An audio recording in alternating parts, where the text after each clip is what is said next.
ಪಂಚರಾಜ್ಯಗಳ ಚುನಾವಣೆಯಲ್ಲಿ ಇಡೀ ದೇಶದ ಗಮನ ಸೆಳೆದಿರುವ ಪಶ್ಚಿಮ ಬಂಗಾಳದಲ್ಲಿ ಈ ಸಲ ಬಿಜೆಪಿ ಬಹುಮತದಿಂದ ಅಧಿಕಾರ ಪಡೆಯಲಿದೆ ಅಂತ ನಿನ್ನೆ ಹೊರಬಂದಿರುವ ಬಹುತೇಕ ಮತಗಟ್ಟೆ ಸಮೀಕ್ಷೆಗಳು ಭವಿಷ್ಯ ಹೇಳಿದೆ. ಕಳೆದ ಸಲ 77 ಕ್ಷೇತ್ರಗಳನ್ನು ಗೆದ್ದಿದ್ದ ಬಿಜೆಪಿ ಈ ಸಲ 150ಕ್ಕೂ ಹೆಚ್ಚು ಕ್ಷೇತ್ರಗಳಲ್ಲಿ ಗೆಲ್ಲಲಿದೆ ಅಂತ ಎಕ್ಸಿಟ್ ಪೋಲ್ಗಳು ಅಂದಾಜಿಸಿದೆ. ಎಕ್ಸಿಟ್ ಪೋಲ್ಗಳ ಭವಿಷ್ಯಗಳೇ ನಿಜವಾಗಿದ್ದರೆ ಬಂಗಾಳದಲ್ಲಿ ಕೇಸರಿ ಬಾವುಟ ಹಾರಿಸಲು ಬಿಜೆಪಿಗೆ ಹೇಗೆ ಸಾಧ್ಯ ಆಯಿತು? ದೀದಿಯ ಕೋಟೆಯನ್ನು ಭೇದಿಸಲು ಬಿಜೆಪಿ ಹೇಗೆ ಯಶಸ್ವಿಯಾಯಿತು ಅನ್ನೋ ಪ್ರಶ್ನೆ ಹುಟ್ಕೊಳ್ಳುತ್ತೆ. ಈ ಪ್ರಶ್ನೆಗಳಿಗೆ ಉತ್ತರ ಅಂದರೆ ಅದು SIR, ಸ್ಪೆಷಲ್ ಇಂಟೆನ್ಸಿವ್ ರಿವಿಷನ್, ಮತಗಳ ವಿಶೇಷ ಪರಿಷ್ಕರಣೆ. ಬಂಗಾಳವನ್ನು ಈ ಸಲ ಬಿಜೆಪಿ ಗೆದ್ದರೆ ಅದು ಮೋದಿಯೂ ಅಲ್ಲ, ಅಮಿತ್ ಶಾ ಗೇಮ್ ಪ್ಲಾನ್ ಕೂಡ ಅಲ್ಲ. ಬಂಗಾಳವನ್ನು ಬಿಜೆಪಿ ಗೆದ್ದರೆ ಅದಕ್ಕೆ ಕಾರಣ SIR ಮತ್ತು ಕೇಂದ್ರ ಚುನಾವಣಾ ಆಯೋಗ ಕೈಗೊಂಡ ಕ್ರಮಗಳು ಅಂತ ಮಾತುಗಳು ಕೇಳಿ ಬರ್ತಾ ಇದೆ. ಬಂಗಾಳದಲ್ಲಿ SIR ಶುರುವಾಗುವುದಕ್ಕೆ ಮುಂಚೆ ಅಲ್ಲಿನ ಬಿಜೆಪಿ ನಾಯಕ ಸುವೇಂದು ಅಧಿಕಾರಿ ಹೇಳಿದ್ರು, SIR ಮೂಲಕ 1 ಕೋಟಿ ಮತದಾರರನ್ನ ತೆಗೆದು ಹಾಕ್ತೇವೆ ಅಂತ. 1 ಮಿಲಿಯನ್ ಮತದಾರರು ಡಿಲೀಟ್ ಆಗ್ತಾರೆ ಅಂತ ಸುವೇಂದು ಅಧಿಕಾರಿ SIR ಆರಂಭಕ್ಕೂ ಮೊದಲೇ ಲೆಕ್ಕ ಕೊಟ್ಟಿದ್ರು. ಬಂಗಾಳದಲ್ಲಿ SIR ಮುಗಿದಾಗ ಚುನಾವಣಾ ಆಯೋಗ ಅಲ್ಲಿನ 91 ಲಕ್ಷ ಮತದಾರರನ್ನ ತೆಗೆದುಹಾಕಿದೆ. ಸುವೇಂದು ಅಧಿಕಾರಿ ಹೇಳಿದ ಸಂಖ್ಯೆಗೂ ಚುನಾವಣಾ ಆಯೋಗ ಡಿಲೀಟ್ ಮಾಡಿದ ಸಂಖ್ಯೆಗೂ ದೊಡ್ಡ ವ್ಯತ್ಯಾಸ ಏನಿಲ್ಲ. ಹಾಗಾಗಿ ಬಂಗಾಳದ SIR ಬಿಜೆಪಿ ಮತ್ತು ಚುನಾವಣಾ ಆಯೋಗದ ಕಳ್ಳಾಟ ಅಂತ TMC ಆರೋಪಿಸಿದೆ. ಬಿಜೆಪಿ ವಿರೋಧಿ ಮತಗಳನ್ನು ದರೋಡೆ ಮಾಡಲಾಗಿದೆ ಅಂತ ಮಮತಾ ದೀದಿ ಕೂಡ ಹೇಳಿದ್ದಾರೆ. 2024ರ ಲೋಕಸಭಾ ಚುನಾವಣೆಯಲ್ಲಿ ಮತದಾನ ಮಾಡಿರುವ 91 ಲಕ್ಷ ಜನರಿಗೆ ಈ ಸಲ ಅಸೆಂಬ್ಲಿ ಚುನಾವಣೆಯಲ್ಲಿ ಮತದಾನ ಮಾಡೋದಕ್ಕೆ ಅವಕಾಶ ಸಿಕ್ಕಿಲ್ಲ. 2025ರ ಅಕ್ಟೋಬರ್ ತಿಂಗಳಿನಲ್ಲಿ SIR ಆರಂಭವಾದಾಗ 7.66 ಕೋಟಿ ಅರ್ಹ ಮತದಾರರು ವೋಟರ್ ಲಿಸ್ಟ್ನಲ್ಲಿದ್ದರು. ಇನ್ನೇನು ಮತದಾನಕ್ಕೆ 2 ವಾರಗಳಿರುವಾಗ ಆ ಮತದಾರರ ಸಂಖ್ಯೆ 6.75 ಕೋಟಿಗೆ ಇಳಿಕೆಯಾಯಿತು. ಮೃತಪಟ್ಟವರು, ಸ್ಥಳಾಂತರಗೊಂಡವರು, ಬಹುಸ್ಥಳಗಳಲ್ಲಿ ನೋಂದಾಯಿಸಿಕೊಂಡವರು ಮತ್ತು ನೋಂದಾಯಿತ ವಿಳಾಸದಲ್ಲಿ ಇಲ್ಲದವರು, ವಿದೇಶಿಯರು, ನಕಲಿ ಮತದಾರರು ಅಂತ ವರ್ಗೀಕರಿಸಿ ಚುನಾವಣಾ ಆಯೋಗ ಅಲ್ಲಿ 91 ಲಕ್ಷ ಮತದಾರರನ್ನ ಮತಪಟ್ಟಿಯಿಂದ ಡಿಲೀಟ್ ಮಾಡಿದೆ. ಮೊದಲ ಹಂತದಲ್ಲಿ 58,20,000ಕ್ಕೂ ಅಧಿಕ ಮತಗಳನ್ನು ಡಿಲೀಟ್ ಮಾಡಲಾಯಿತು. ಚುನಾವಣಾ ಆಯೋಗದ ಈ SIR ದೊಡ್ಡ ವಿವಾದ ಆಗಿದ್ದು ಮೂರನೇ ಹಂತದಲ್ಲಿ. ಚುನಾವಣಾ ಆಯೋಗ ಮೂರನೇ ಹಂತದಲ್ಲಿ ಪಶ್ಚಿಮ ಬಂಗಾಳದ 61 ಲಕ್ಷ ಮತದಾರರ ಹೆಸರನ್ನ ತೆಗೆದುಹಾಕಿತ್ತು. ಈ 61 ಲಕ್ಷ ಮತದಾರರ ಹೆಸರನ್ನ ಅಳಿಸಲು ಚುನಾವಣಾ ಆಯೋಗ ಕೊಟ್ಟ ಕಾರಣ ಏನು ಗೊತ್ತಾ? ತಾರ್ಕಿಕ ವ್ಯತ್ಯಾಸಗಳು ಅಂತ. ಅಂದರೆ ಹೆಸರಿನಲ್ಲಿರುವ ದೋಷಗಳು, ಉಪನಾಮಗಳ ದೋಷಗಳು, ಕಾಗುಣಿತ ದೋಷಗಳ ಕಾರಣ ಕೊಟ್ಟು ಪಶ್ಚಿಮ ಬಂಗಾಳದ 61 ಲಕ್ಷ ಮತದಾರರನ್ನು ಅಳಿಸಿ ಹಾಕಲಾಗಿತ್ತು. ವೆಸ್ಟ್ ಬೆಂಗಾಲ್ನ SIR ವಿರೋಧಿಸಿ ಅಲ್ಲಿನ CM ಮಮತಾ ದೀದಿ ಕರಿಕೋಟು ಹಾಕಿ ಸುಪ್ರೀಂ ಕೋರ್ಟ್ನಲ್ಲಿ ವಾದಿಸಿದರು. ಹಾಗಾಗಿ ಮೂರನೇ ಹಂತದಲ್ಲಿ ಡಿಲೀಟ್ಗೆ ಒಳಗಾದವರು ಕಾನೂನು ತೀರ್ಪಿಗೆ ಒಳಗಾದರು. ಆ ಬಳಿಕ 61 ಲಕ್ಷ ಅಳಿಸಿ ಹಾಕಲಾದ ಹೆಸರುಗಳಲ್ಲಿ 32,68,000ಕ್ಕೂ ಅಧಿಕ ಮಂದಿಯ ಹೆಸರು ಮಾನ್ಯ ಆಯಿತು. ಆದರೂ 27,16,000ಕ್ಕೂ ಅಧಿಕ ಮಂದಿ ಅಮಾನ್ಯವಾದ ಪಟ್ಟಿಯಲ್ಲಿದ್ದಾರೆ. ಈ ಅಮಾನ್ಯ ವ್ಯಕ್ತಿಗಳು ನ್ಯಾಯಮಂಡಳಿಗಳ ಮೂಲಕ ಮತ್ತೆ ಅರ್ಜಿ ಸಲ್ಲಿಸುವ ಹಕ್ಕನ್ನು ಉಳಿಸ್ಕೊಂಡಿದ್ದಾರೆ. ಆದರೆ ಈ ಸಲ 27 ಲಕ್ಷ ಮಂದಿಗೆ ಮತದಾನ ಮಾಡಲು ಅವಕಾಶ ಸಿಕ್ಕಿಲ್ಲ. ಇದು ಯಾವ ನ್ಯಾಯವೋ ಗೊತ್ತಿಲ್ಲ. ಕಾನೂನು ಪ್ರಕಾರ ತಪ್ಪಿತಸ್ಥರು ತಪ್ಪಿಸ್ಕೊಳ್ಬಾರದು, ಆದರೆ ಯಾವುದೇ ನಿರಪರಾಧಿಗೆ ಶಿಕ್ಷೆಯಾಗಬಾರದು. ಒಂದು ವೇಳೆ ಬಂಗಾಳದ ರಿಸಲ್ಟ್ ಬಳಿಕ 27 ಲಕ್ಷ ಮಂದಿಯಲ್ಲಿ ನ್ಯಾಯಮಂಡಳಿಯಲ್ಲಿ ಯಾರಾದರೂ ಮಾನ್ಯ ಎಂದು ಪರಿಗಣಿಸಲ್ಪಟ್ಟರೆ ಈ ಚುನಾವಣೆಯಲ್ಲಿ ಅವರ ಮತದಾನದ ಹಕ್ಕನ್ನು ಕಸಿದುಕೊಂಡಂತಾಗತ್ತೆ. 27 ಲಕ್ಷ ಮಂದಿಯ ಅಮಾನ್ಯ ಪಟ್ಟಿಯಲ್ಲಿ ಒಬ್ಬರಿರಲಿ, 1000 ಮಂದಿ ಇರಲಿ, ಲಕ್ಷ ಮಂದಿ ಆಗಿರಲಿ, ಅವರು ಮಾನ್ಯ ಎಂದು ಘೋಷಣೆಯಾದರೆ ಅವರಿಗಾದ ಅನ್ಯಾಯಕ್ಕೆ ಹೊಣೆ ಯಾರು? ಚುನಾವಣಾ ಆಯೋಗ ಹೊಣೆಯಾಗತ್ತಾ?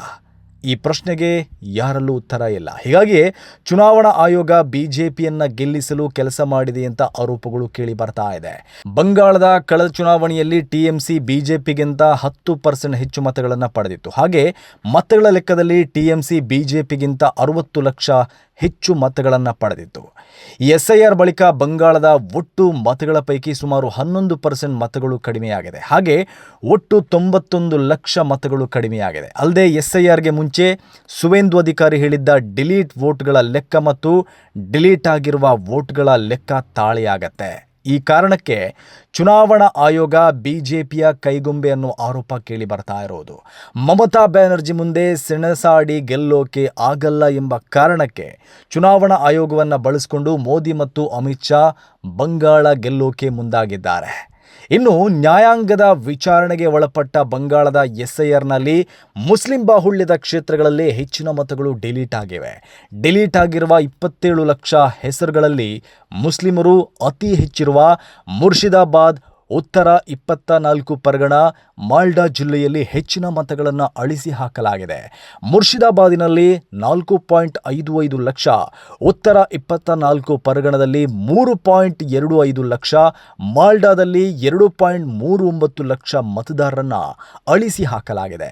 ಈ 3 ಜಿಲ್ಲೆಗಳಲ್ಲಿ ಡಿಲೀಟ್ ಆಗಿರುವ 10 ಲಕ್ಷಕ್ಕೂ ಅಧಿಕ ಹೆಸರುಗಳಲ್ಲಿ ಮುಸ್ಲಿಮರೇ ಹೆಚ್ಚಿದ್ದಾರೆ. ಮುಸ್ಲಿಂ ಬಾಹುಳ್ಯದ ಸಂಸೇರ್ಗಂಜ್ ಒಂದೇ ಕ್ಷೇತ್ರದಲ್ಲಿ 74,000ಕ್ಕೂ ಅಧಿಕ ಹೆಸರು ಡಿಲೀಟ್ ಆಗಿದೆ. ಲಾಲ್ಗೋಳಾ, ಬಾಗವಂಗೋಳಾ, ರಘುನಾಥಗಂಜ್, ಫರಕ್ಕಾ, ಸುಟಿ ಮತ್ತು ಜಂಗೀಪುರದಂತಹ ಕ್ಷೇತ್ರಗಳಲ್ಲಿ ಗರಿಷ್ಠ 55,000ರಿಂದ ಕನಿಷ್ಠ 36,000 ಮತದಾರರ ಹೆಸರು ಡಿಲೀಟ್ ಆಗಿದೆ. ಕೋಲ್ಕತ್ತಾದಲ್ಲಿ ಮಿನಿ ಲಕ್ನೋ ಎಂದು ಪ್ರಸಿದ್ಧಿಯಾಗಿರುವ ಮೆಟಿಯಾ ಬ್ರೂಜ್ನಲ್ಲಿ 40,000 ಹೆಸರುಗಳನ್ನು ತೆಗೆದುಹಾಕಲಾಗಿದೆ. CM ಮಮತಾ ಬ್ಯಾನರ್ಜಿ ಸ್ಪರ್ಧಿಸಿರುವ ಭವಾನಿಪುರ ಕ್ಷೇತ್ರದಲ್ಲಿ 51,000 ಮತಗಳು ಡಿಲೀಟ್ ಆಗಿದೆ. ಅದರಲ್ಲಿ 40% ಮುಸ್ಲಿಮರು. ಕೇವಲ ಮುಸ್ಲಿಂ ಬಾಹುಳ್ಯದ ಜಿಲ್ಲೆಗಳಲ್ಲಿ ಮಾತ್ರ ಅಲ್ಲ, ಇಡೀ ಪಶ್ಚಿಮ ಬಂಗಾಳದಲ್ಲಿ ಮುಸ್ಲಿಂ ಹೆಸರುಗಳು ಗಣನೀಯ ಸಂಖ್ಯೆಯಲ್ಲಿ ಅಳಿಸಲ್ಪಟ್ಟಿದೆ. ಭವಾನಿಪುರ, ನಂದಿಗ್ರಾಮದಂತಹ ಹಿಂದೂ ಬಹುಸಂಖ್ಯಾತ ಕ್ಷೇತ್ರಗಳಲ್ಲೂ ಮುಸ್ಲಿಂ ಮತದಾರರ ಅಳಿಸುವಿಕೆ ದೊಡ್ಡ ಸಂಖ್ಯೆಯಲ್ಲಿ ಕಂಡುಬಂದಿದೆ. ಮುಸ್ಲಿಮರು ಬಂಗಾಳದಲ್ಲಿ TMC ಮತ ಬ್ಯಾಂಕ್ ಆಗಿದ್ದಾರೆ. ಹಾಗಾಗಿ ಇದು ಒಂದು ಸಂಚು ಎಂಬ ಆರೋಪಗಳು ಕೇಳಿ ಬರ್ತಾ ಇದೆ. ಅಳಿಸಲ್ಪಟ್ಟ 27 ಲಕ್ಷಕ್ಕೂ ಅಧಿಕ ಮತದಾರರ ಪೈಕಿ 65% ಮುಸ್ಲಿಮರ ಮತಗಳಾಗಿರುವಾಗ ಈ ಆರೋಪ ಅಸತ್ಯ ಎಂದು ಹೇಳೋಕೆ ಆಗೋದಿಲ್ಲ. ಇದರಲ್ಲೇನೋ ಸಂಚಿದೆ ಅಂತಾನೆ ಅನ್ನಿಸ್ತಾ ಇದೆ. 2021ರ ಚುನಾವಣೆಯಲ್ಲಿ TMC ಪಕ್ಷ 2015 ಸ್ಥಾನಗಳನ್ನು ಗೆದ್ದಿತ್ತು. ಮುಸ್ಲಿಮರು 30% ಮತ್ತು ಅದಕ್ಕಿಂತ ಹೆಚ್ಚಿರುವ 89 ಕ್ಷೇತ್ರಗಳ ಪೈಕಿ 87ರಲ್ಲಿ TMC ಗೆದ್ದಿತ್ತು. ಮುಸ್ಲಿಮರು ಕನಿಷ್ಠ 20% ಇರುವ 112 ಕ್ಷೇತ್ರಗಳ ಪೈಕಿ TMC 106ರಲ್ಲಿ ಗೆದ್ದಿತ್ತು. ಈ ಕ್ಷೇತ್ರಗಳನ್ನೇ ಗುರಿಯಾಗಿಸಿಕೊಂಡು SIR ಮೂಲಕ ಮುಸ್ಲಿಮರ ಮತಗಳನ್ನು ಡಿಲೀಟ್ ಮಾಡಿಸಿ ಬಿಜೆಪಿಯನ್ನು ಗೆಲ್ಲಿಸಲು ಚುನಾವಣಾ ಆಯೋಗ ಕೆಲಸ ಮಾಡಿದೆ ಅಂತ TMC ಆರೋಪಿಸ್ತಾ ಇದೆ. ಮುರ್ಷಿದಾಬಾದ್, ಮಾಲ್ಡಾ, ಉತ್ತರ 24 ಪರಗಣಗಳು, ಉತ್ತರ ದಿನಾಜ್ಪುರ ಮತ್ತು ಭವಾನಿಪುರವನ್ನು ಸಂಪೂರ್ಣ ನಾಶ ಮಾಡಲಾಗಿದೆ ಅಂತ ಮಮತಾ ಬ್ಯಾನರ್ಜಿ ಆಕ್ರೋಶ ವ್ಯಕ್ತಪಡಿಸಿದ್ದಾರೆ. ಬಿಜೆಪಿ ಮತದರೋಡೆ ಮಾಡುವ ಮೂಲಕ ಬಂಗಾಳವನ್ನು ಗೆಲ್ಲುವ ಗುರಿ ಹೊಂದಿದೆ ಅಂತ ದೂರಿದ್ದಾರೆ.